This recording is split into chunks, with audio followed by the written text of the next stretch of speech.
আমাদের চট্টগ্রাম বন্দরটা হলো বাংলাদেশের অর্থনীতির হৃৎপিণ্ড। এই হৃৎপিণ্ড যদি দুর্বল হয়, তুমি ডাক্তার বৈদ্য সবকিছু আনো, মেরামত হবে, কিন্তু চলে না।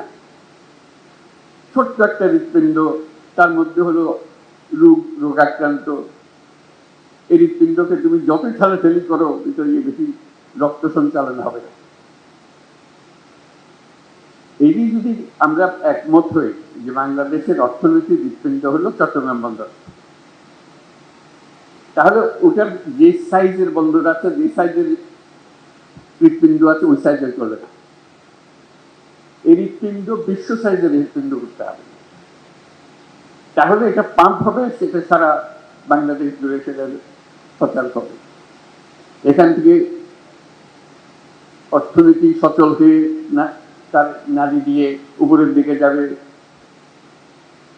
সারা দেশ জুড়ে ছড়িয়ে যাবে, আবার সারা দেশের জিনিস এখান দিয়ে বিদেশে চলে যাবে।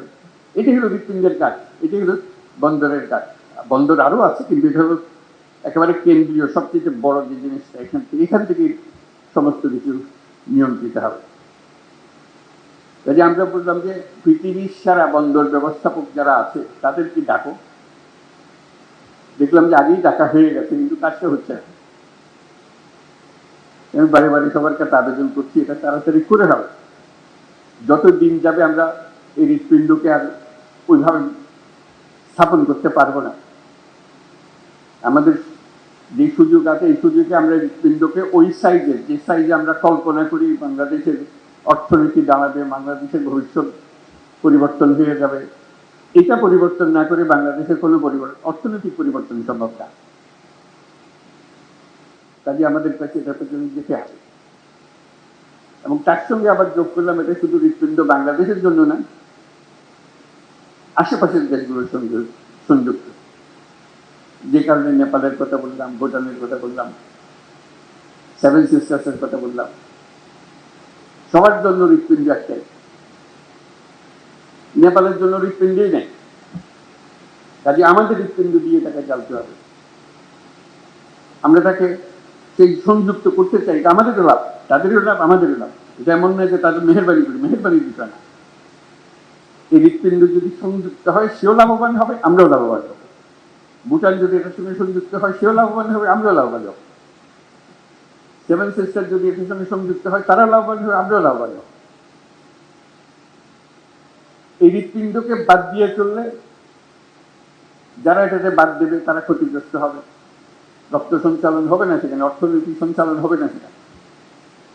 এটা আমাদের কারো কাম্য না, তাদেরও কাম্য না, আমাদেরও কাম্য না। আমরা চাইতে সবাই মিলে আমরা এই বন্দর থেকে এই সঞ্চালনটা পাই, শক্তিটা পাই, অর্থনৈতিক শক্তি জেগে ওঠে।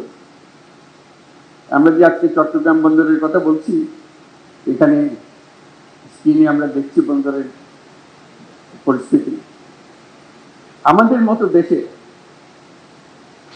আমরা তো একটা বন্দর নিয়ে কথা বলছি, কয়েকটা টার্মিনাল নিয়ে কথা বলছি, তার এরকম 20টা 30টা বন্দর টার্মিনাল ভরে আছে, একদম বিশ্বমাপের, বিশ্ব সাইজে বন্দর এগুলো। সেখান থেকে তাকালে আমাদের কি খুব ক্ষীণ মনে হয়।